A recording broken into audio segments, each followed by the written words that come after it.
Il y a certaines régions du monde où ça n'existe presque pas. En particulier les régions entières de Chine où il n'y a pas de cancer du sein. Ce qui est très étonnant quand on voit l'incroyable prévalence du cancer du sein en Occident. Il y a certaines régions où il n'y a pas de cancer de la prostate du tout, alors qu'aujourd'hui ça concerne énormément d'hommes dans nos sociétés. Donc que se passe-t-il? Eh bien, on s'aperçoit que la grande différence, ce n'est pas les gènes, ce n'est pas que les Asiatiques ou les femmes chinoises ont des petits seins ou qu'elles sont protégées contre le cancer, parce que quand elles viennent vivre en Occident, elles ont les mêmes nombres de cancers du sein que nous. Il se passe qu'il y a une différence dans la manière de vivre, dans le mode de vie dans ces régions et dans les autres. Donc qu'est-ce qui a changé dans le mode de vie? Il faut le comprendre, puisque ce qui a changé dans le mode de vie en Occident depuis la Deuxième Guerre mondiale semble être un engrais pour le cancer. Il y a trois principaux facteurs que je décris dans mon livre. Le premier, c'est l'augmentation considérable de la consommation de sucre et de farine blanche raffinée, qui n'existait presque pas avant la Deuxième Guerre mondiale. Aujourd'hui, on est en France, au XIXe siècle, on consommait à peu près 5 kilos de sucre raffiné par personne et par an. Aujourd'hui, en France, on est à 35, aux États-Unis, on est à 70, et en France, on est en train de rattraper les Américains. Donc bientôt, on sera nous aussi à 70. Le corps ne peut pas gérer 35 kilos de sucre raffiné par an. Il n'est pas fait pour ça. La génétique humaine est faite pour gérer, le moment où nos gènes sont constitués, il n'y avait que le miel comme sucre raffiné, et c'était 2 kilos par personne et par an. Donc il y en avait très peu. 5, visiblement, c'était encore gérable. 35, ça n'allait pas. 70, certainement pas.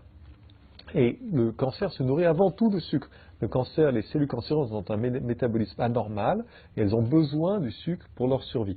Quand on pompe du sucre en permanence dans l'organisme, on alimente directement la croissance des cellules cancéreuses.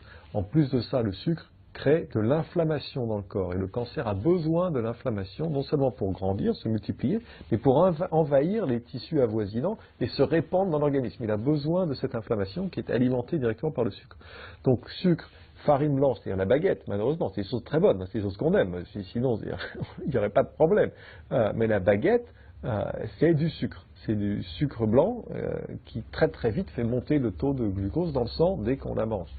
Les viennoiseries, les croissants, le pain au chocolat, des choses qu'on aime, hein, il n'y aurait pas de difficulté si c'était pas ça. Mais qui n'existent presque pas dans certaines régions de Chine où on mange pas de pain, on mange pas de viennoiserie. Et on ne mange presque pas de sucre raffiné blanc. Il y a certaines régions du monde où ça n'existe presque pas. En particulier les régions entières de Chine où il n'y a pas de cancer du sein. Ce qui est très étonnant quand on voit l'incroyable prévalence du cancer du sein en Occident. Il y a certaines régions où il n'y a pas de cancer de la prostate du tout, alors qu'aujourd'hui ça concerne énormément d'hommes dans nos sociétés. Donc que se passe-t-il?